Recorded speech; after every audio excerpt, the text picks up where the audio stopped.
अगर आप कष्टों से लड़ना नहीं सीखेंगे तो आप ऐसी महामहिम स्थिति को कैसे प्राप्त कर पाएंगे? आपको बहादुर बनना है, प्रभु के सामने दैन्य रहना है, साधन का अहंकार नहीं करना, पर किसी भी दुख के सामने सर नहीं झुकाना है। ध्यान दीजिएगा, हम दुखों में आंसू नहीं बहा सकते, हम दुखों में घुटने टेक नहीं सकते, किसी भी परिस्थिति के हम गुलाम नहीं हैं, हम प्रभु के दास हैं। कच्चा साधक क्या होता है?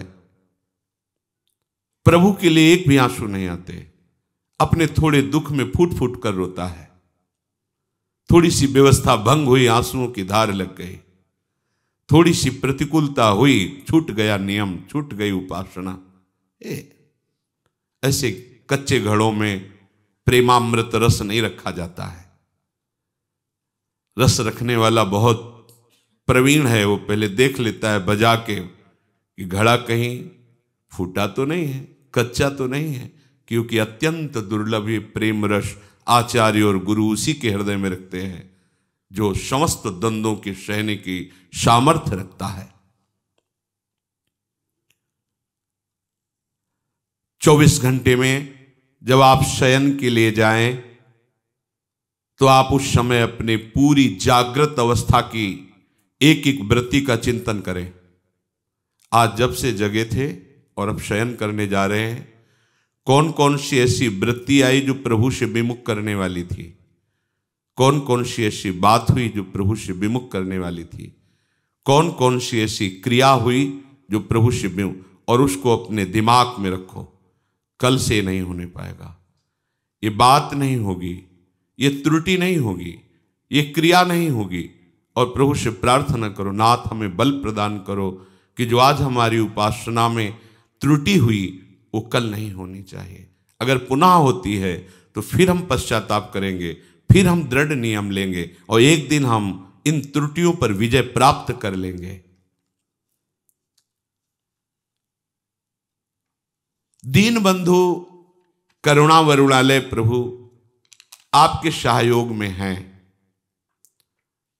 जो साधक आत्मनिरीक्षण नहीं करता है वो परमार्थ में आगे नहीं बढ़ पाता।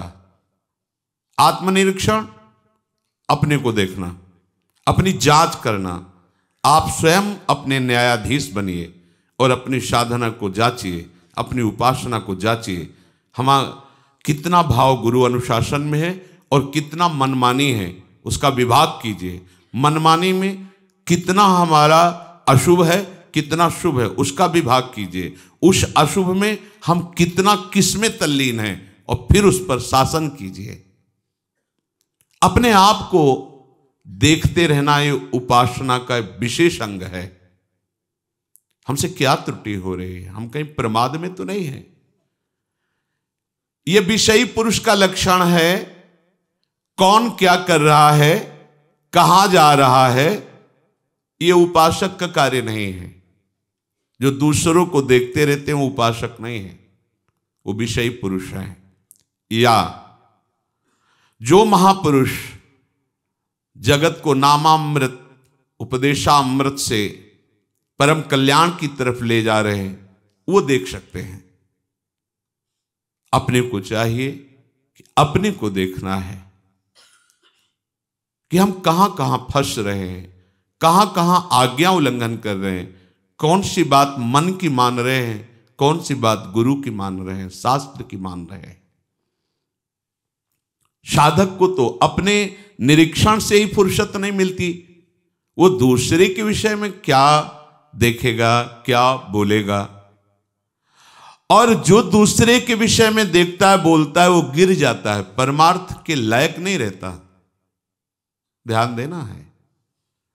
जो दूसरे के विषय को देखता रहता और बोलता रहता है वो गिर जाता है, अर्थात तो परमार्थ का साधक नहीं होता। आपको देखना है आप कहीं रुक तो नहीं गए, आपकी कहीं विपरीत दिशा तो नहीं हो गई है। ऐसा तो नहीं है कि आप बाहर से वेशधारी हो, बाहर से आप परम पवित्र देश में रह रहे हो और अंतर से विषय चिंतन कर रहे हो, अंतर से विषयी वस्तु व्यक्ति स्थान का संग कर रहे हो, तो मान लीजिए आप भ्रष्ट हो रहे हैं, आपका मार्ग ठीक नहीं है, आप उपासक नहीं हैं। फिर सुनिए, उपासक को देखना है कि बाहर से पुण्यात्मा का परम पवित्र वेश धारण किए हैं, बाहर से परम पवित्र पुण्य देश में रह रहे हैं, और अंतर से विषयों का चिंतन हो रहा है, विषय वस्तु व्यक्ति स्थान का संग कर रहे हैं, तो आप भ्रष्ट हैं। भ्रष्ट हो जाएंगे नहीं, आप भ्रष्ट हैं, अर्थात भ्रष्ट माने गिरे हुए, आप अपने मार्ग से गिर चुके हैं, आप उपासक नहीं हैं। उपासक को यह बात देखनी है, हमारा मन विषयों की ओर जा रहा है कि हमारा मन प्रभु की ओर जा रहा है। हमारा लक्ष्य क्या है? प्रिया प्रीतम। तो हमारा मन किधर जाएगा? प्रिया प्रीतम की तरफ जाना चाहिए। विषयों की तरफ क्यों जा रहा है? विषय भोगों की तरफ क्यों जा रहा है? क्या है? लक्ष्य नहीं दृढ़ है, आपको पता नहीं आपको कहां जाना है, आप किधर जा रहे हैं। आप परीक्षा कीजिए अपने हृदय की, निरीक्षण कीजिए। साधक इसी परीक्षा में पास होकर उपासना की ऊंचाई पर चढ़ता है। जिसका मन विषयों से हट हट कर बार बार आराध्य देव की ओर जा रहा है, पर बीच बीच में विक्षेप विषय डाल रहे, उसे चिंता नहीं करनी, वो उन्नति की ओर जा रहा है।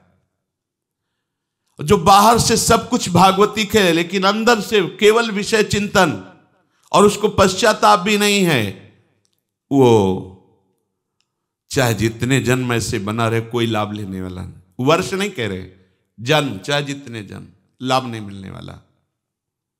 नियत बुरी है उसकी, नियत बुरी है। और जो बार बार अपने मन को प्रभु में लगाता है, विवश होकर विषय चिंतन बन जाता है, तो उसको जलन होती है।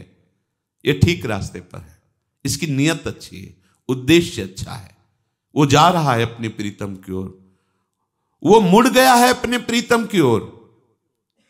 सबसे पहली साधक को यह वृत्ति देखनी है कि तुम्हारी गति मुड़ी है कि नहीं प्रभु की तरफ। बहुत बहुत अमृतमयी बात, आपकी गति प्रभु की तरफ मुड़ी है कि नहीं। बाहरी परिवर्तन नहीं है, बाहर से छोड़ करके पवित्र भूमि पे आकर वास कर रहे, बाहरी वेश छोड़ करके पवित्र वेश धारण किए हुए हैं, पर हमारी आंतरिक वृत्ति कहां जा रही, आंतरिक वृत्ति कहां जुड़ी हुई है, आप किस मोड़ से जा रहे हैं, ये आपको पता होना चाहिए। विषयाभिमुख जीवन को मोड़कर प्रभु के सम्मुख करना, यही तो उपासना है। यदि हम बाहरी भेष पवित्र है, पवित्र देश में रहते हैं, चिंतन विषयों का करते हैं, बाहरी त्याग दिखाकर मान प्रतिष्ठा चाहते हैं, तो हमारा जीवन विमुखता की तरफ जा रहा है, भगवद विमुखता की तरफ, दुर्गति की तरफ जा रहा है। ध्यान दीजिए, हम ठीक रास्ते पे नहीं हैं। यदि जीवन ऐसे व्यतीत कर दो, कुछ नहीं हाथ लगेगा। और यदि आपने अंदर से अपना रास्ता चयन किया है, परमार्थ लक्ष्य निश्चित किया है श्यामा श्याम, और बार बार प्रयासरत है उनके नाम रूप लीला गुण का चिंतन गायन, तो आपकी चाल में देर हो सकती है, पर मार्ग में, इसलिए प्राप्ति में देर नहीं होगी। यह है महामहिम बात।